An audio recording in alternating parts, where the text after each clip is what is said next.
저는 어젯밤에 바른정당 탈당파 문제 때문에 고민하느라고 잠을 좀 설쳤습니다.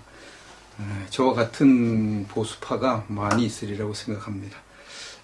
오늘 새벽 한 3시 정도에 일어나서 이제 9시 되기까지 그 문제를 칼럼으로 계속 썼습니다.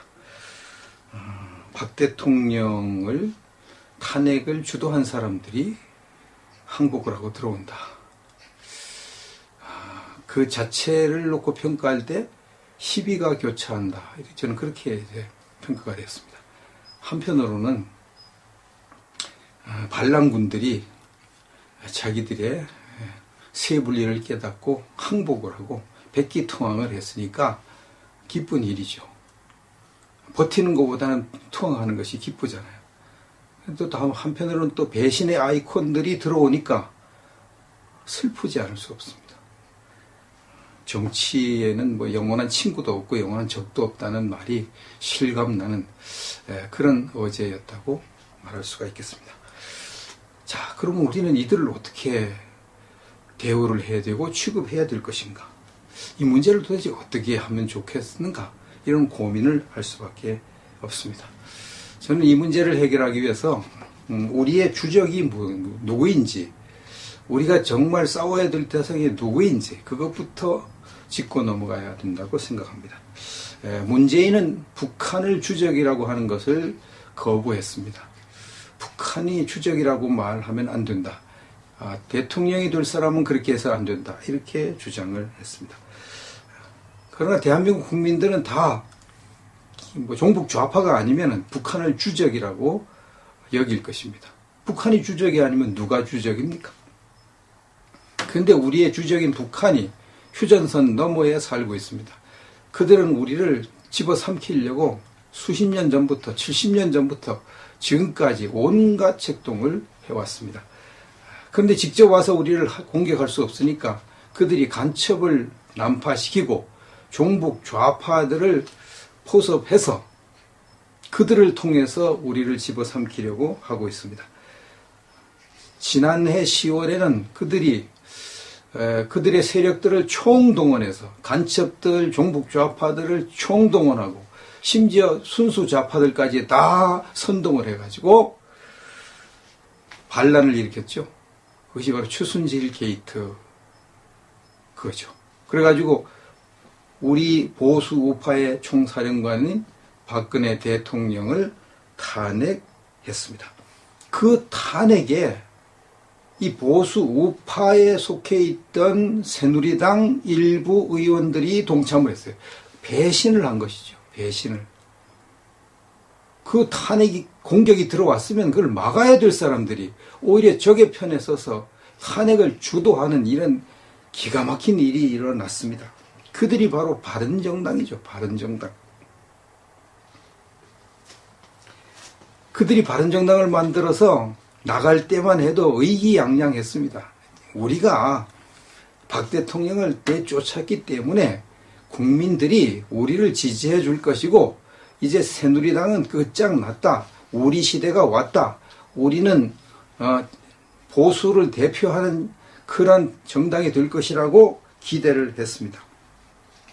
그런데 그것이 큰 오산이었죠. 시간이 가면 갈수록 보수파 대부분은 그들을 배신자로 낙인을 찍었습니다. 그 보수파의 핵심인 TK 대구 경북이죠. TK를 중심으로 PK 부산 경남 이를 중심으로 점점 더 그런 세가 확장돼 나갔습니다. 하여튼 그러면서 그들은 이제 어떻게 하든지 이 바른정당을 살려서 자기들이 보수파의 구심점이 돼보려고 애를 썼죠. 그래서 반기문을 영입하려고 했습니다. 반기문이 하다 보니까 안 되거든요. 그래서 일찌감치 나가 떨어졌어요. 그들은 이제 대통령 후보를 내세울 만한 사람이 없으니 할 수 없이 내세운 사람이 유승민이잖아요. 유승민을 내세워가지고 하니까 그게 됩니까? 여론은 점점 더 나빠지죠. 박 대통령을 탄핵한 것이 최순실 태블릿 PC인데 그것이 조작이라는 것이 드러나니까 보수파들 대부분이 우리가 쏘갔구나. 이거 바로 잡아야겠다. 그래 태극기를 들고 거세게 일어나니까 바른정당은 점점 찌그러지게 되고 오히려 다 죽은 줄 알았던 자유한국당이 서서히 일어나기 시작을 했죠.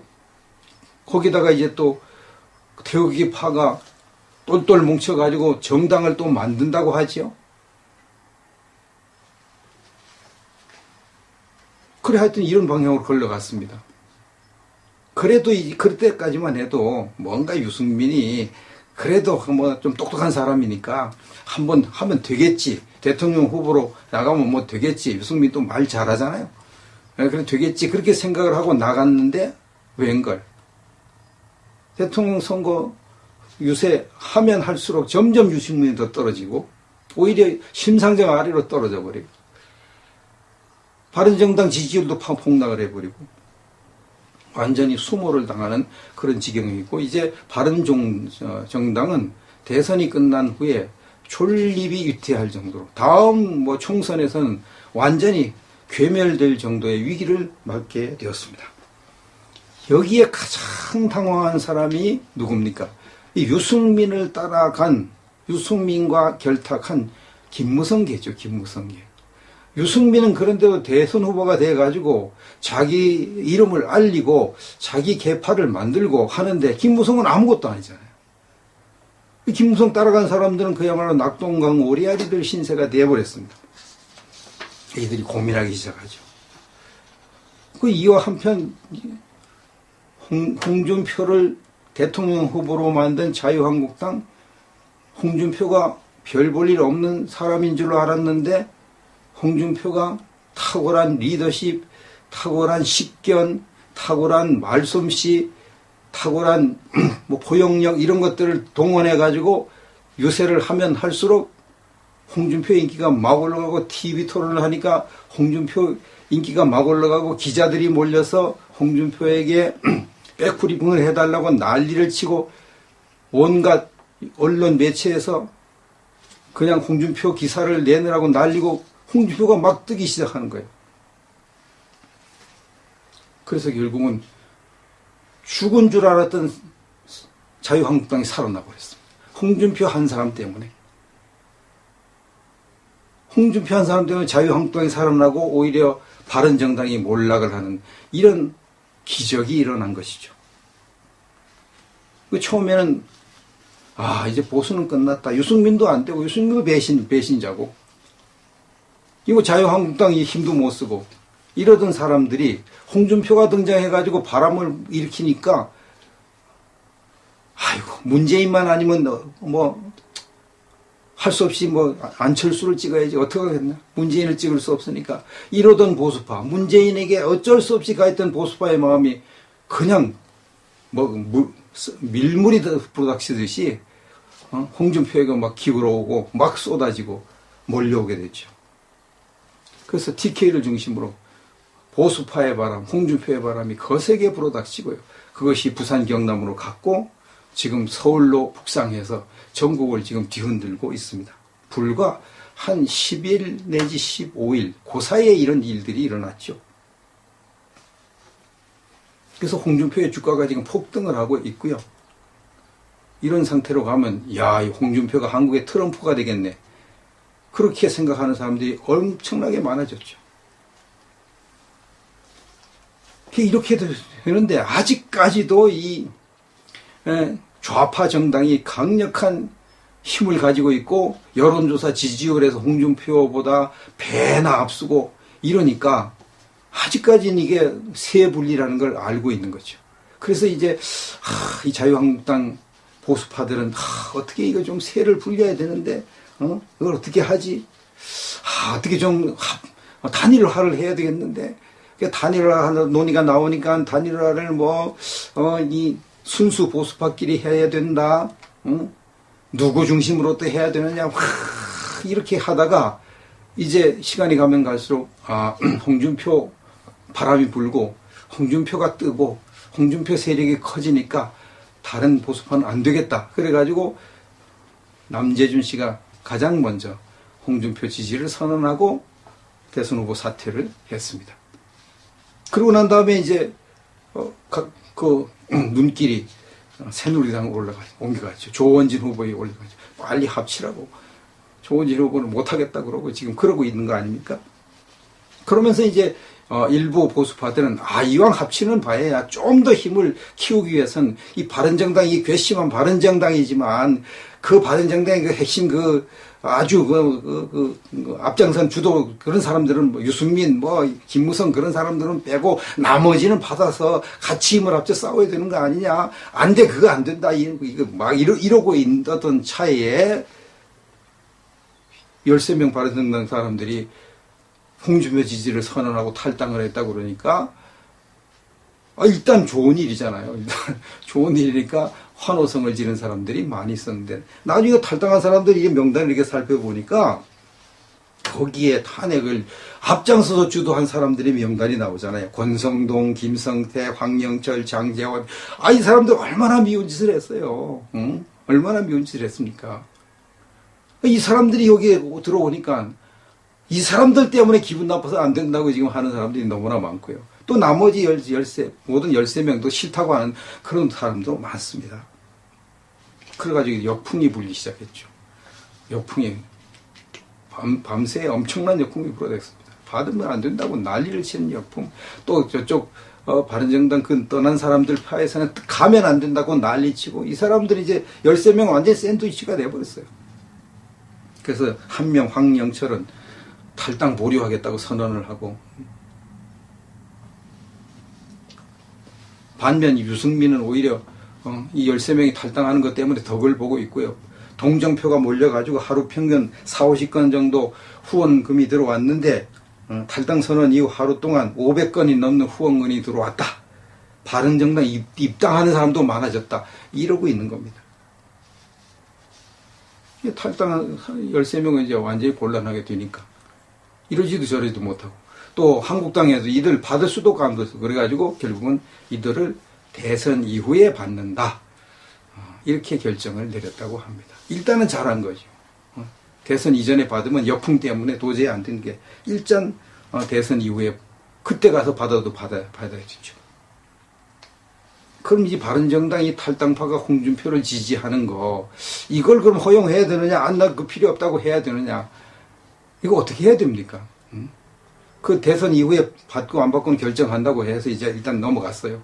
그럼 이들이 이 13명 혹은 12명이 홍준표를 한다고 했는데, 그래 탈당했는데, 그거 필요 없다고 내쳐야 됩니까? 그래도 지지하는 게 좋으니까 지지하라고 내버려 둬야 됩니까? 어떻게 하는 게 좋겠습니까? 정규재 대표는 이 탈당파가 너무나 밉다는 거죠. 너무나 밉지는 하지만 돌아온 탕하니까 받아줘야 되지 않겠는가 이렇게 설명을 했습니다. 성경에 보면 탕자가 돌아왔을 때 아버지가 다 받아줬잖아요. 그거 마찬가지로 정말 미운 짓 했고 정말 꼴 보기 싫지만 그래도 돌아왔으니까 받아줘야 된다고 이렇게 주장합니다. 근데 성경의 탕자는 좀 다른 게 있죠. 그것은 성경의 탕자는 회개하면서 돌아왔어요. 내가 아버지 모든 것을 다 하고 나는 이제 아버지 아들 자격도 없고 종으로 취급하고 밥이나 먹여주세요. 이렇게 하고 돌아왔습니다. 그러니까 받아주기 쉬웠죠. 쉬웠습니다. 그런데 이들은 탈당 성명을 나중에 발표한 걸 보니까 잘못했다는 말 한마디도 안 했더라고요. 잘못했다는 말 한마디도 아니고 종북 좌파에게 정권을 넘겨줄 수 없어서 우리가 이렇게 탈당을 결행해서 홍준표 후보를 지지해서 우리가 정권을 유지하려고 그런다 이런 식으로 했습니다. 그 잘못했다는 말 한마디 하면 얼마나 좋았겠어요. 응? 그 알량한 그 자존심 때문에 잘못했다는 말을 안 해. 잘못했다는 말. 그러니까 더 돌아와도 미운 거예요. 돌아와도 그 잘못했다는 말 한마디만 했어도 이렇게까지 안 미울 텐데 그 말 안 하니까 그럼 잘못했다고 말도 안 하고 돌아온 이들을 어떻게 해야 됩니까? 이들을 내쳐야 됩니까? 아니면 이들이 그냥 홍준표 후보를 지지하고 지지활동하도록 가만 놔둬야 됩니까? 어떻게 해야 됩니까? 이런 것을 해결하려면은 이 상황을 멀리서 바라봐야 되죠. 가까이서 보면 미운 그 사람들밖에 안 보이거든요. 가까이서 보면 그냥 좁혀고 싶은 생각밖에 안 들어요. 이게 그 사람만 보이니까. 가까이서 보면. 근데 멀리서 보는 건 멀리서 보면 우리의 적이 보이는 거예요. 거대한 대군이 몰려오는 게 보이는 거예요. 이 앞에 있는 미운 놈하고 싸울 틈이 없는 게 딱 보이는 거예요. 멀리 보면.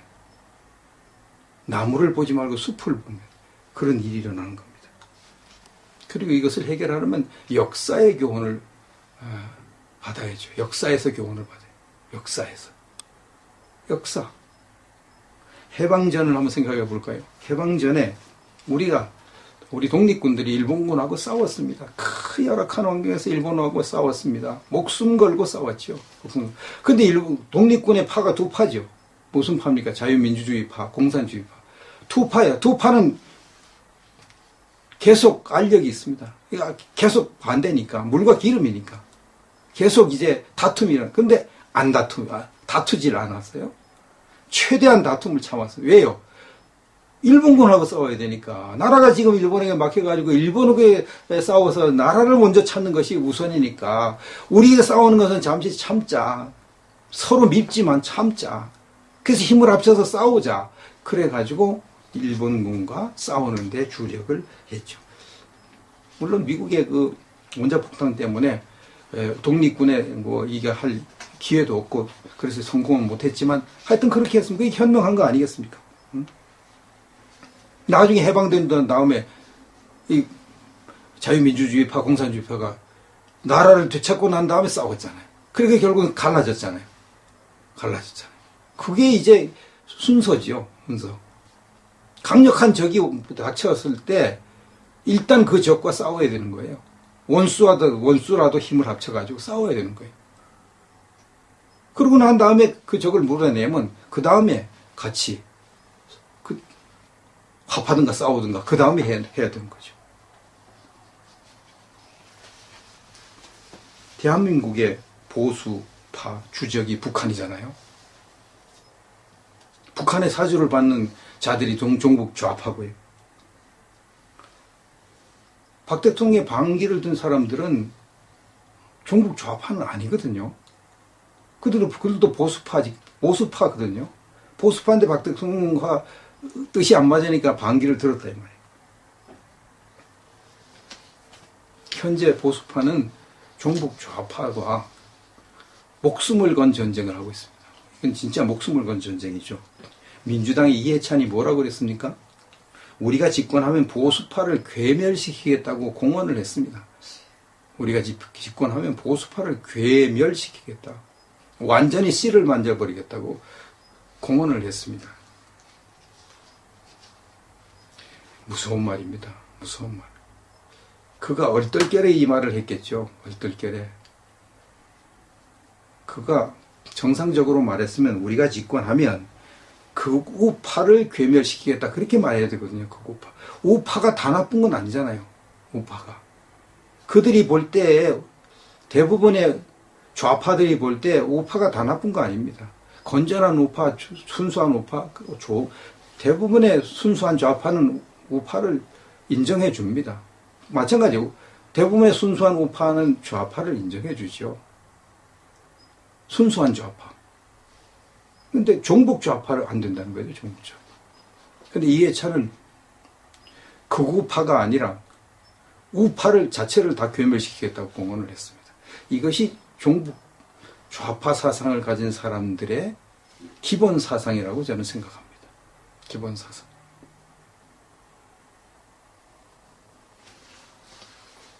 근데 홍준표를 보십시오. 홍준표 그렇게 말합니까? 그런 말 안 합니다. 홍준표 뭐라고 그러죠? 내가 집권하면 종북 좌파를 척결하겠다. 그래 말이에요. 내가 집권하면 좌파를 척결하겠다고 말 안 해요. 왜요? 좌파 중에는 도움이 되는 좌파들. 원래 사상은 좌파, 우파가 서로 균형을 이루고 가야 되는 거예요. 맨 우파만 있어도 안 돼요. 맨 좌파만 있어도 안 돼요. 순수한 우파, 좌파가 같이 있어야 돼요. 그래서 우로 너무 지우치지 말게 되고 좌로 너무 이걸 균형을 잡으면 나가야 건전한 거예요. 근데 홍준표는 그걸 알고 있어요. 그래서 내가 집권하면 종북 좌파 세력을 척결하겠다. 그냥 순수한 좌파는 인정해 주겠다고 그랬어요. 이 예찬은 그렇게 말 안 했어요. 내가 집권하면 우파 세력을 괴멸시키겠다고 그랬어요. 그러니까 우리 우파로서는요, 죽느냐 사느냐 싸움에 지금 있는 겁니다. 죽느냐 사느냐 싸움. 우리가 우파가 집권하면 좌파를 괴멸시키지 않아요. 그렇게 하지 않습니다. 그런데 좌파는 집권하면 우파를 괴멸시키려고 달려듭니다. 우리 목숨이 달려있는 지금 심각한 싸움을 지금 하고 있는 겁니다. 우리 보수파가 종북 좌파와 싸워서 이길 가능성이 많으면 바른정당 사람들 받아줄 리도 없고요. 그 사람들이 온다고 해도 노할 겁니다. 온다고 해도. 뭐라로 그런 배신의 아이콘들을 뭐라로 받아들여가지고 골치 아프게 하고 국민들의 신뢰를 잃고 그래요. 골치 아프지. 안 받아주고도 이기는데. 그런데 현재 전세가 아무리 좋게 봐도 50대 50이라 이 말이에요. 아무리 좋게 봐도. 근데 아직까지는 50대 50이 못 되는 것 같이 여겨져요. 아직까지는 한 47대 53 이 정도 불리하지 않은가. 혹은 뭐 48대 52, 49대 51 이렇게 약간 불리한 걸로 여겨집니다. 아직까지는. 조금 더 하루 이틀 더 홍수배 바람이 더 불어야 될 것으로 여겨집니다. 자, 이렇게 전쟁이 살얼음 판입니다. 이럴 때는요, 약간이라도 힘의 균형이 딱 실리는 쪽이 이기게 돼 있어요. 팽팽하니까. 저울추가 두 개 팽팽하게 달렸을 때, 뭐 하나 약간만 놓아도 이렇게 기울어져 버리거든요.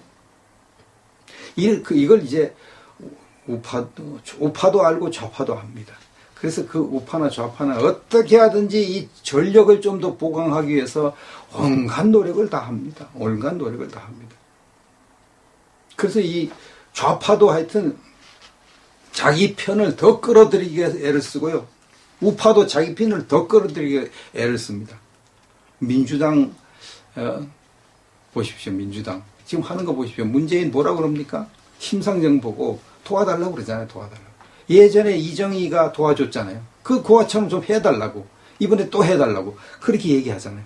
그 심상정만 도와줘도 엄청난 표가 그리 가버리니까. 그리고 문재인이 뭐라고 그럽니까? 내가 집권하면 자유한국당 사람들도 쓰겠다고. 이렇게 얘기해서 자유한국당 표를 끌어가려고, 자유한국당 세력을 끌어가려고 하잖아요. 원수인데. 적인데. 조금이라도 힘을 합쳐 이길 수 있으니까 그렇게 지금 말하는 겁니다. 국민의당은 김종인을 끌어들인 다음에 바른정당 유승민 보고 지금 오라고 그러잖아요. 오라고. 유승민 보고. 힘들게 싸운데 오지 말고 나를 도와줘. 내가 당선되면 당신 도와줄게. 이러고 지금 하고 있잖아요. 응? 바른정당하고 국민의당하고 이게 안 맞잖아요. 안 맞아요. 사상 정책성이 안 맞아요. 그런데도 오라고 그렇게 얘기를 하는 겁니다. 자유한국당은 바른정당에 있는 이 김무성계 좀 약간 덜 배신의 아이콘 그 내용이 있는 김무성계 거기까지 좀 오라고. 이번에 오라고 그래서 탈당한 거 아닙니까? 또 순수 보수파인 새누리당 보고 지금 오라고 그러잖아요. 새누리당 보고 오라고. 왜 그래요? 일단 적과에 싸워서 이겨야 되니까. 지고 난 다음엔 거기 자유한국당이 뭔 필요가 있고, 새누리당이 뭔 힘을 써요. 지고 난 다음에. 저기 작심하고 보수파를 괴멸시키려고 달려드는데, 무슨 수로 그걸 당해요. 지금 우리나라 입법사법행정부가 거의 좌파들이 다 장악한 걸로 다 드러났잖아요. 근데 그들이 대통령까지 돼버리면 무슨 힘으로 그걸 이깁니까? 무슨 힘으로. 그러니까 일단 이 대선에서 이겨야 되잖아요. 싸워서 이겨야 되잖아요. 일단은. 순수 보수파가 바른정당 탈당파를 강하게 거부하는 것은 충분히 그 심정이 이해가 됩니다. 응? 저도 그들이 미워요. 저도. 그러나 지금은 그럴 때가 아닙니다. 참 슬픈 일이지만 그럴 때가 아닙니다. 전세가 호각지세 내지는 약간 밀리고 있는 때이기 때문에 우리에게 좀 더 힘이 필요하기 때문에요. 지푸라기라도 잡아야 되기 때문에.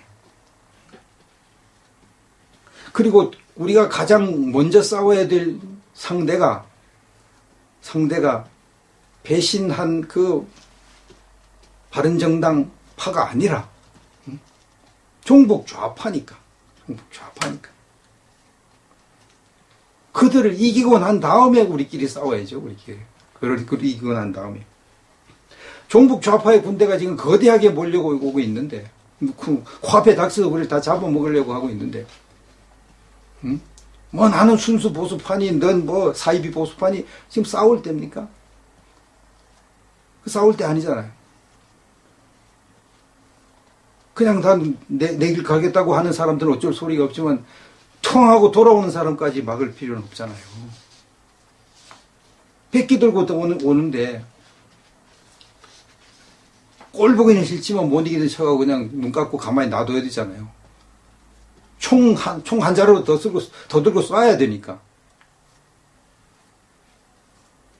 지금 거기 오면 현실이잖아요. 그 전쟁에 이긴 다음에 싸워요. 이긴 다음에. 어떤 부부 얘기를 한번 해볼까요? 부부가 의견 차이가 너무 심해가지고 오랫동안 다투고 싸우고 하다가 결국은 이혼에 합의했어요. 이혼 도장 찍었어요. 다 법원 판결 났습니다. 그래가지고 이제 재산이 있으니까 그 재산을 나누기 위해서 그 집에 들어와가지고 뭐 이건 네가 가지고 가니 이건 내가 가지고 가니 뭐 서로 이제 옥신각신 또 그 재산 가지고 재산 분할 가지고 이렇게 얘기하고 있을 때 강도가 칼을 들고 들어왔다 이 말이에요. 강도가 무지막지하게 생긴 강도가 들어왔어요.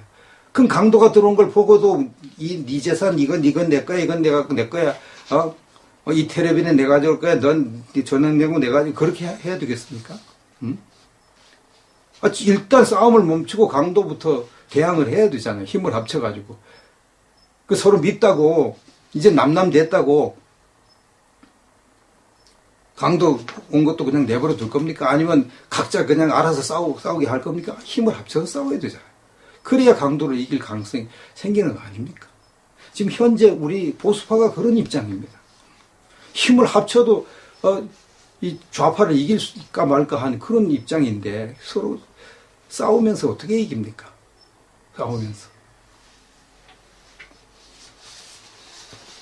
어떤 영화 생각이 났습니다. 하도 오래돼가지고 자세한 내용 정확히 이해를 못하는데요. 대충 그런 얘기인데요. 미군 한 명이 독일군 한 명을 포로로 잡았어요. 그리고 그 미군 부대 있는 쪽으로 끌고 가다가 어떤 마을에 갔는데 그 마을에 빈집이 하나 있어요. 헛간 같은 데가. 그래서 거기 들어가 숨었습니다. 그러고 있는데 그 마을에 떼강도들이 들이닥칠 것 같아요. 떼강도. 하여튼 뭐 총을 들이닥쳤어요. 그래가지고 막 마을을 수색하고 거기까지 이제 자기 미군이 있는 곳까지 오게. 그러니까 큰일 났거든요. 미군이 총을 이제 독일군 총하고 자기 총하고 다 가지고 있었는데 머리를 생각 이거 어떻게 하지? 나 혼자 싸워. 나 혼자 역부족인데 할 수 없다. 이게 이 원수지만 독일군에게 같이 싸우자고요. 그래서 내가 총 줄 테니 같이 싸워. 그러면서 독일군 포승줄을 풀고 총을 줬어요. 그래가지고 둘이 같이 싸우잖아요. 그래가지고 강도떼를 하여튼 물리치고 뭐 그래가지고 나중에 강도떼를 다 물리친 후에 둘이 또 싸우잖아요. 그게 정상 아닙니까? 그게 정상이죠.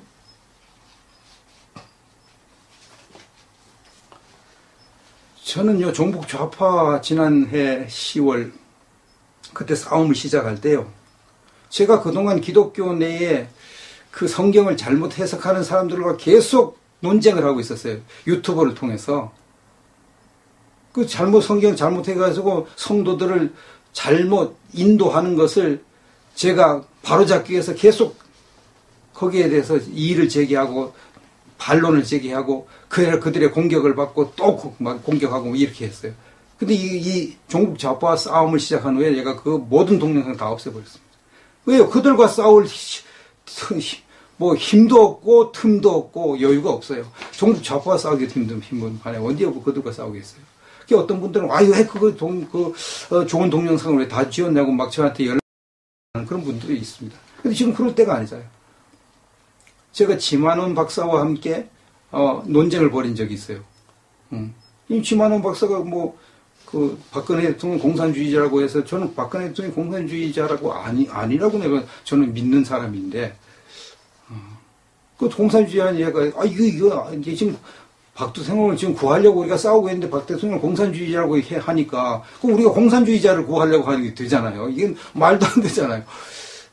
그리고 또 박 대통령이 공산주의자라면 왜 그 종북 좌파가 박 대통령을 저렇게 비참하게 짓밟아 버리고 하겠어요? 같은 핀결이 싸우나요? 같은 게 도와주지. 싸우는 척 하다가 나중에 그냥 봐주고 그러지. 공산주의가 아니니까 저런 거 아니겠어요? 그리고 제가 지만원 목사, 이게 공산주의 아니라고 제가 했더니 지만원 목사가 화가 나가지고 내가 얼마나 이렇게 연구를 했는데 박근혜를 게 당신은 박근혜한테 얼마나 하냐고 이러면서 공산주의 얼마나 아주 거세게 공격을 하더라고요. 그래가지고 제가 더 이상 말 안 하겠다고 딱 한마디 하고 지금까지 말 안 하고 있습니다.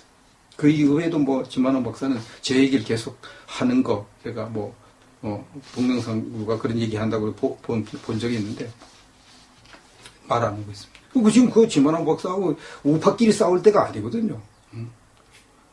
종북 좌파와 싸우기도 힘이 벅차가지고 지금 허덕허덕하고 있는데 우리끼리 싸워가지고 뭐 하겠다는 겁니까? 어제 북한이 바른정당 탈당해서 지금 자유한국당 홍준표 후보를 지지 선언한 이 13명의 의원에 대해서 천하역적의 망동이라고 맹비난을 냈습니다. 천하역적의 망동이라고. 북한 관영 조선중앙통신이 보수는 재집권하여 무엇을 하려는가 이런 제목을 논평을 실었습니다. 거기 이렇게 말했어요. 자유한국당과 바른정당이 야당 세력의 집권을 기어이 막아보자고 보수 대통합과 보수 후보 단일화까지 떠들며 최후 발악을 해대고 있다. 이 바른정당하고 자유한국당하고 이게 합치고 힘을 합치는 것을 최후 발악이라고 막 하면서 아주 맹비난을 했어요. 맹비난을. 그리고 이제 홍준표 후보가 사드 전술핵 재배치 이것을 주장한 것도 맹비난했습니다. 홍준표가 사드와 전술핵 무기 재배치를 주장한 것은 동족 대결이 체질화된 보수의 본태로부터 달리 될 수 없는 천하역적의 망동이다. 천하역적의 망동. 홍준표 후보를 천하역적으로 규정을 하고요. 또 자유한국당이 바른정당 이거 받아들이는 것을 완전히 폐악질로 최후 발악으로 이렇게 맹공격을 퍼부어댔습니다. 이거 보니까요. 이게 북한이 바른정당 탈당파 13명 자유한국당 홍준표 지지하는 걸 굉장히 싫어하는구나. 북한이 위기의식을 느끼는구나. 이 탈당파들이 자유한국당 홍준표 후보에게 엄청난 힘을 불어넣어 준 것이 맞구나. 딱 답이 나오잖아요. 북한이 손해보는 짓을 하니까 이 난리지. 북한에게 이익되는 일하면 가만히 있거나 잘한다 그러거나 그러잖아요. 여태껏 북한이 그래왔잖아요. 좌파들이 하는 일은 북한이 언제나 잘한다고 이렇게 칭찬하고 부추기고 그랬잖아요. 우파들이 하는 일은 언제나 깎아내리고 욕하고 그랬잖아요. 지금 똑같이 그러고 있거든요. 이것만 봐도 이 13명이 바른정당 13명이 탈당해가지고 홍준표를 지지한 것이 북한에게 치명상을 입힐 정도가 되구나. 아주 아픈 한수가 되구나. 딱 답이 나오잖아요. 근데 이런 것도 모르고 지금 북한과 종북 좌파가 위기의식을 느끼고 이렇게 하는 것도 모르고 그냥 눈에 앞에 있는 그 미운 그 13명 맨 그 사람들만 보고 죽일 놈 살릴 놈 하면서 싸움을 하고 있으면 북한의 김정은이가 얼마나 웃겠습니까? 얼마나 웃겠습니까? 비웃죠, 비웃어.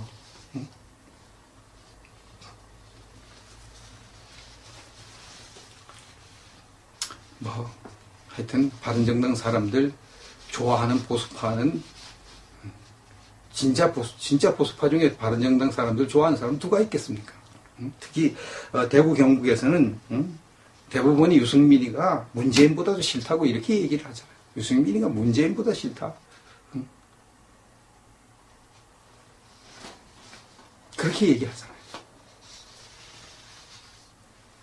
그러나 이 13명이 간첩질을 하기 위해서 위장투항을 하지 않는 이상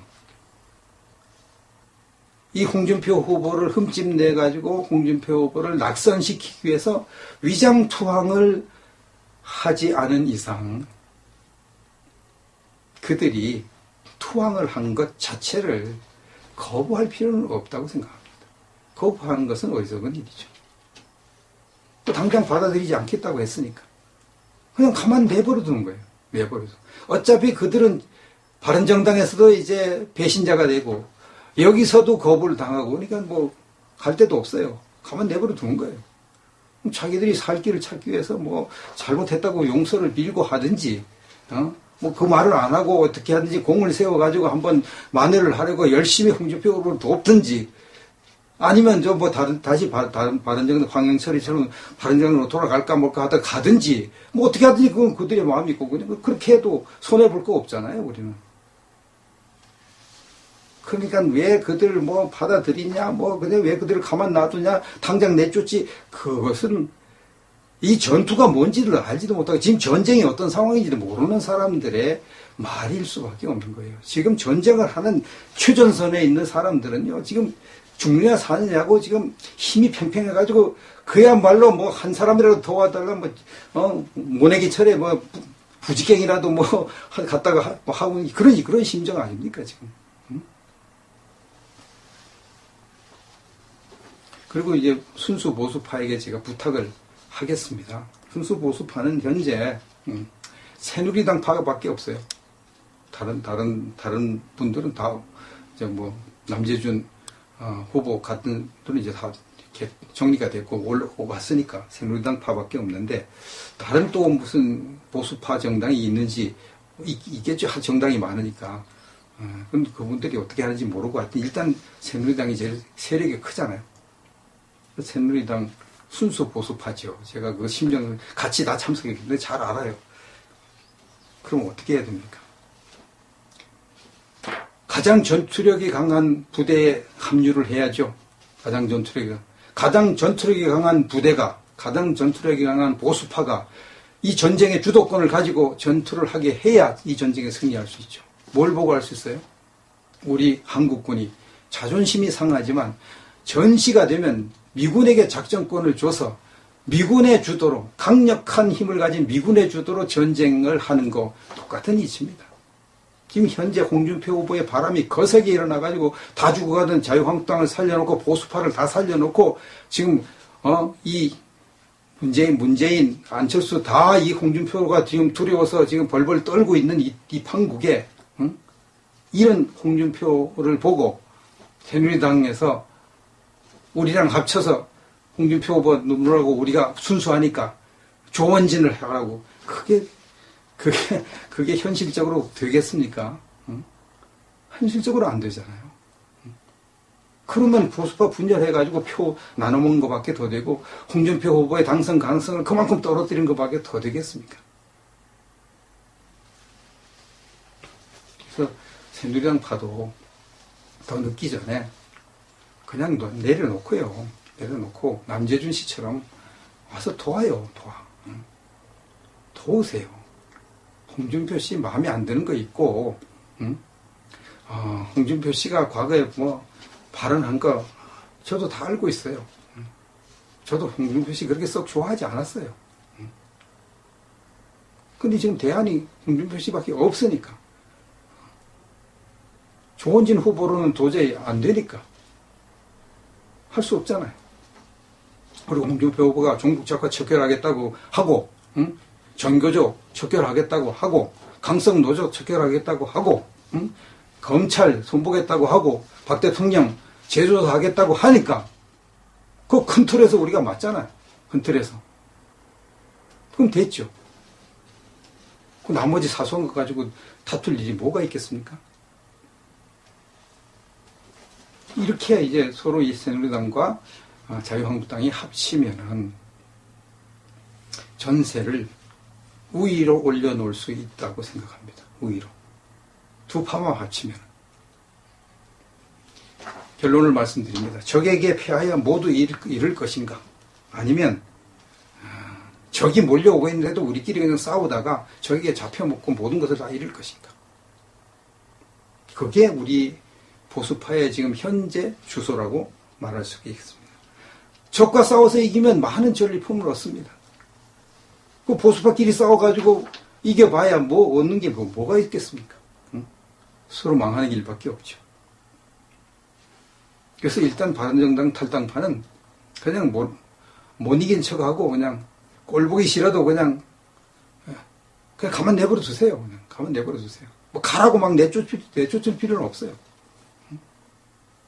그럴 필요는 없잖아요. 도와주겠다니까. 우린 급하니까 돕든지 말든지 알아서 해. 그러고 놔버려 두세요. 그리고 순수 보수파 새누리당 이제 그만큼 의견 표시를 했으면 됐으니까 합치세요. 남재준 씨가 합친 것처럼 합치세요. 그래야 우리 전쟁에서 이길 가능성이 생기는 거 아니겠습니까? 싸우면 이제 그 다음에 이기고 난 다음에 싸우세요. 이기고 난 다음에. 제가 지난번에도 말씀드렸지만 만약 이 싸움이 간발의 차이로 보수파가 진다. 그럼 그 몽땅 그 책임은 새누리당이 다 뒤집어 써야 돼요. 그 후환이 두렵지 않습니까?